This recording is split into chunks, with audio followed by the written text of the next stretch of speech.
Hello, I'm Tracey Willms Deane. I'm an Awhi Incubator participant. And for me, alternative reality gardening is where alternative is alternatives to mainstream Western approaches. And for me, gardening is less with plants, more with cultivating flow, cultivating balance, cultivating understanding of healthy nature, whether that's my health or that of my clients or my environment. And so cultivating balance as an action, rather than thinking of it as a set spot or point.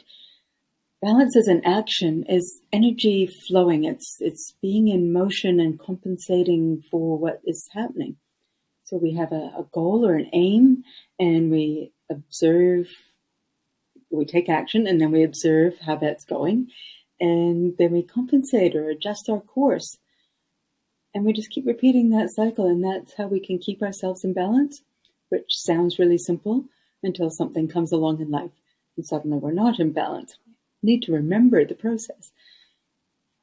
So this has been a theme in several careers for me over my life, starting off with being a swimming instructor, teaching people to overcome their fear of being in the water, as well as how to actually do floating and swimming in different strokes and things like that.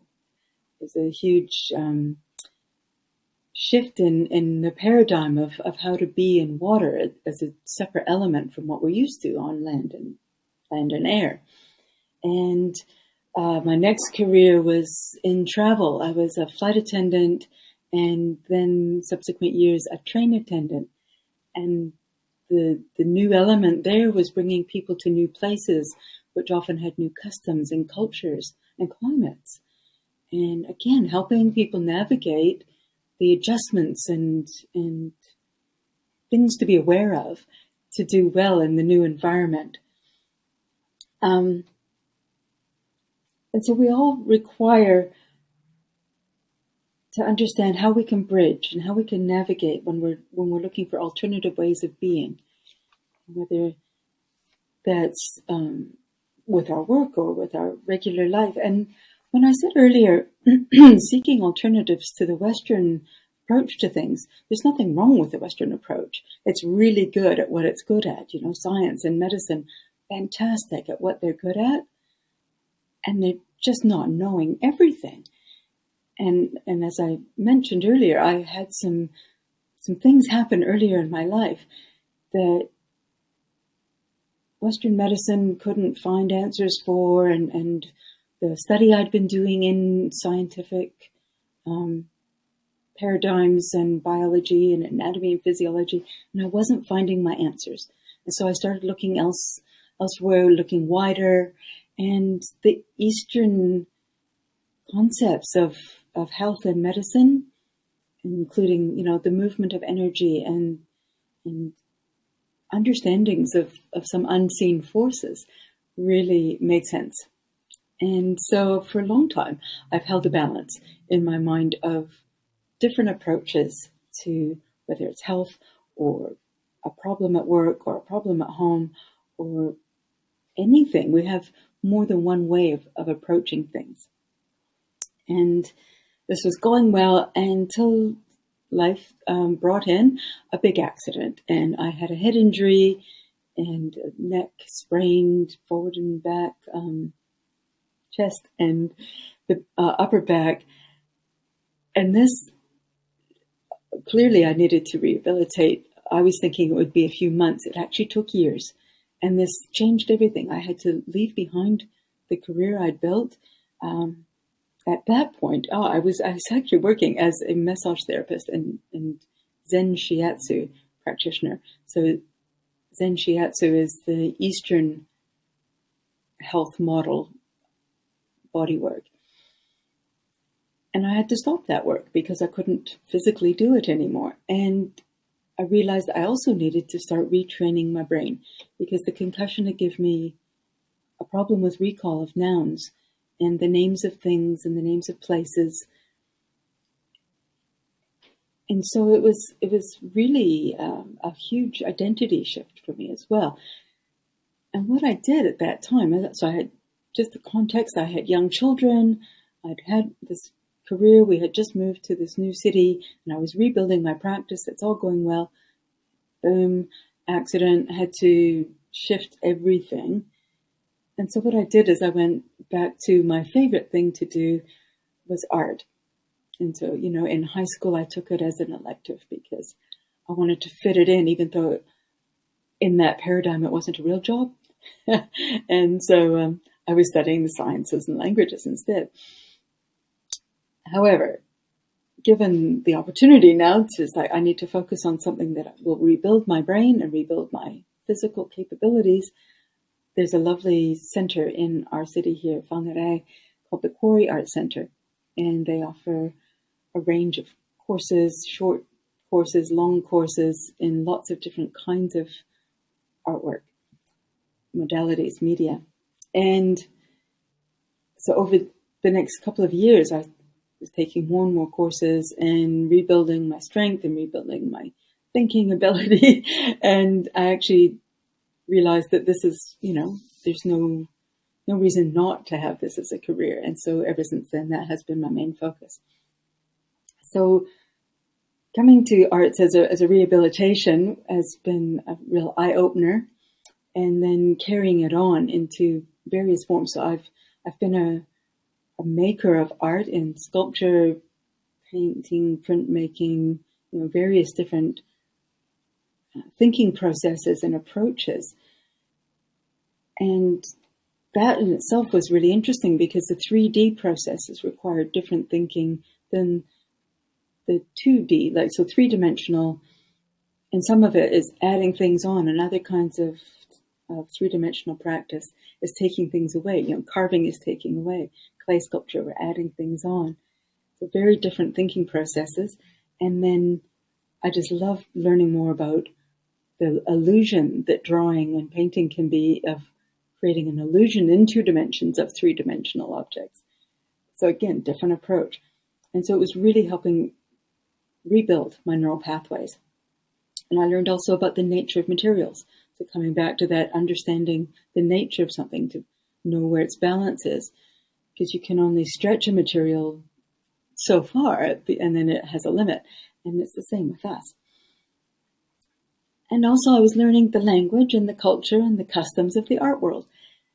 Each realm of approaches to life have their own thinking and styles of what's acceptable practice.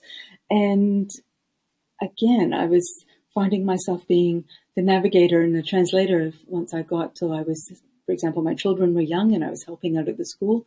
And so I'm teaching what I've been learning about these creative practices and by supporting their arts programs in the school. And again, being able to be a navigator and a translator between people that thought they're not artistic or not creative. I'm going, what if you just look at this way?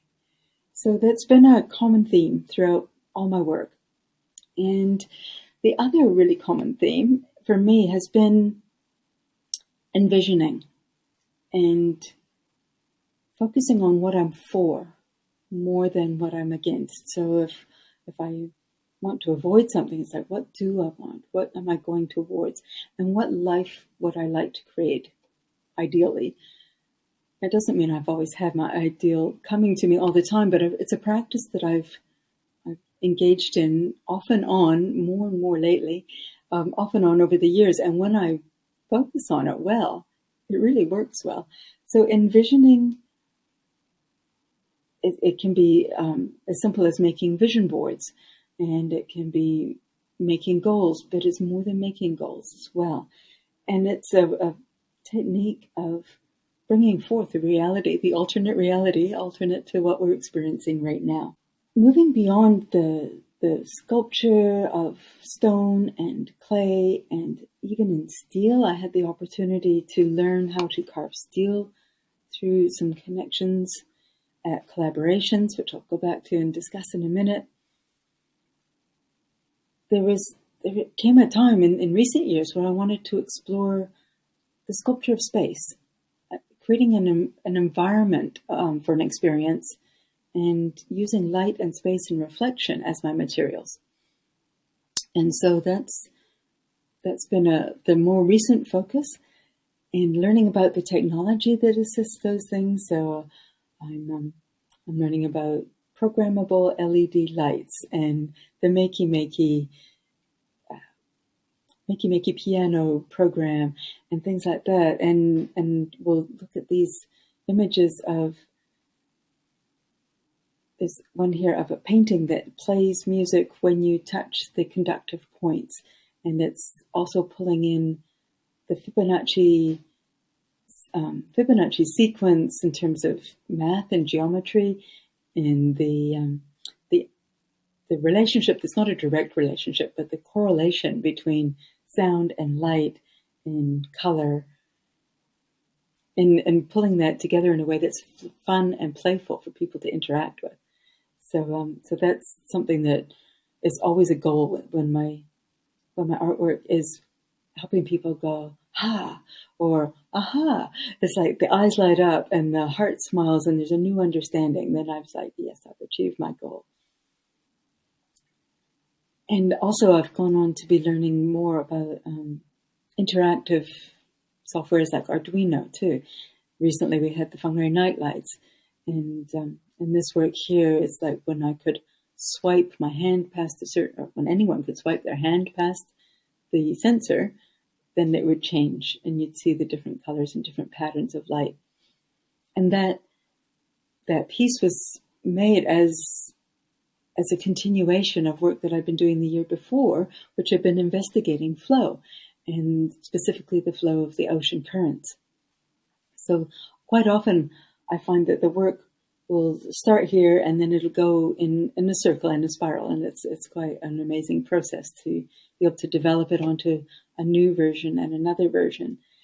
And so just coming back, I'm cycling back now to visioning. If we look at this painting, it's a straightforward acrylic diptych of a memory of swimming with dolphins and a hope to one day swim with whales. And there's only a few places in the world that it's okay, that it's legal and it's well regulated to swim with the whales, as much for the whale's sake as anything. But I was aware that it was possible, and very excited to try that one day, sort of thing, So I made this painting and it's up in my studio, and I was also doing a lot of stone and other work that were whale tails and about the experience of having swum with the dolphins, because my goal, going back to childhood and teenage years and high school, my goal in my first 2 years of university were working towards a marine biology degree, because my goal was to become a specialist in whales and dolphins and cetacean communication and behavior. Now, life happened and I wasn't able to finish that degree. But here, after I'd made this painting and been working in these stone and clay sculptures, after a year I discovered that there was someone local going to Tonga, the Kingdom of Tonga in the South Pacific, and developing a business that was scuba diving on one hand and whale watching and whale swimming on the other. So I went, and here we see the very first time I was face to face with humpback whales, this little baby, and this is my own photograph, so it's very grainy because it's not the best quality equipment, but I was so excited, and the baby whale was so excited. They're very curious, and when we're just floating in the water, being passive, going with the flow, then it's safe for them to approach us when they're in that resting, curious mode. And so then that just fed, it was a self-fulfilling cycle. I was so heart-opening and mind-opening to have this experience and to be able to come at it from a different point of view than I would have if I had continued through that pathway of having gone and got the science degree. So I've been learning over the time of my lifetime to realize that these patterns, sometimes things don't turn out the way we want for a reason, and that comes around a different way. So being prepared for the opportunity and then seeing it when it happens and being able to take it, it's like, yes, that's when the luck happens. The work that carried on after having those whale swimming experiences it ended up translating into working in the community with building a playground, or helping design the playground, and also the whale tail entrances. It's called Whale Tail Park. And so I made the design, and the local stainless steel manufacturers manufactured it. And that playground still is at Nungaru and our east coast, Tutukaka coast. And I was also invited to Australia to make T-shirts for a dolphin swimming business over there. And I ended up painting that man's truck for him because he'd seen the work I'd done on the boat. So this next image is I was invited to make a mural of the whale swimming experience on the boat that takes people whale swimming while it was out in dry dock for maintenance. I had 10 days in between the wet weather, and I paint by hand. I'm not a marine or automotive spray painter person. So we had a successful result with that, and the next image is the boat back in the water at the Tutukaka Marina here in New Zealand before it went on its ocean voyage back to Tonga. And then this image is it back in Tonga. And when you're in the water, coming back to the boat from having had a whale swimming experience, you could look up and see it from there and get back into the boat. So it was amazing how, one door opened and then the next door opened, and they became this whole domino effect of amazing opportunities opening. So I get very excited by the possibilities when we can shift the perspective to what's possible and to find what is the flow and go with the flow of opportunities opening and being prepared for luck to happen. And the other thing that I'm always focusing on is cultivating awareness and relatedness. And that's where coming back to these recent years and working in light and space and reflection is like when we can have some perspective and reflection within ourselves and we can find a way of being more related, then we can get over the fear of not knowing whether it's another person or another country or another element to swim in.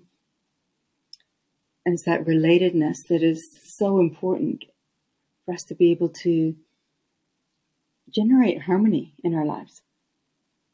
So when we can identify and respect differences rather than being put on a back foot or fearful of them, then this just makes so much more possible.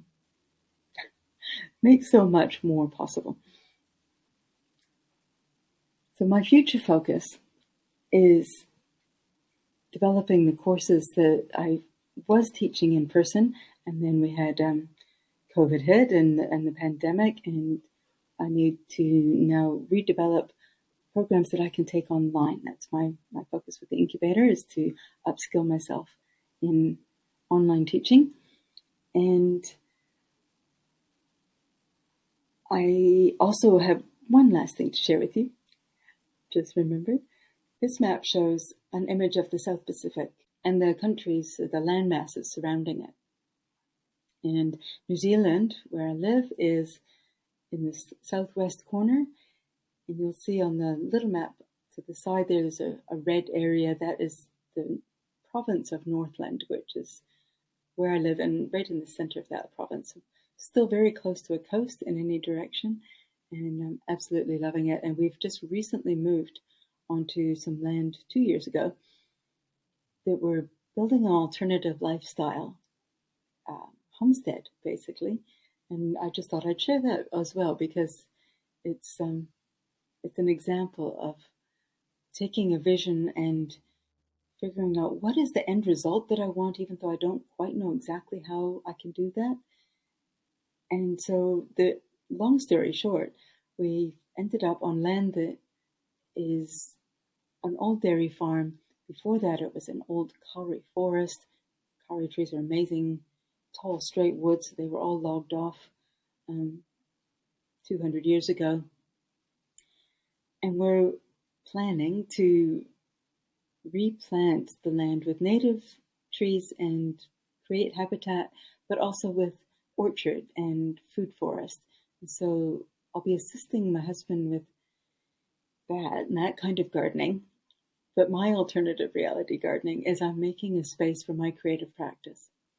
And so we now have a yurt that we live in, which is a traditional nomad of the Russian steppes type cultural home, and a really big shed that will be the workshop, and then I can develop my practice and also develop the back to nature programs that I'd love to be able to provide too going forward.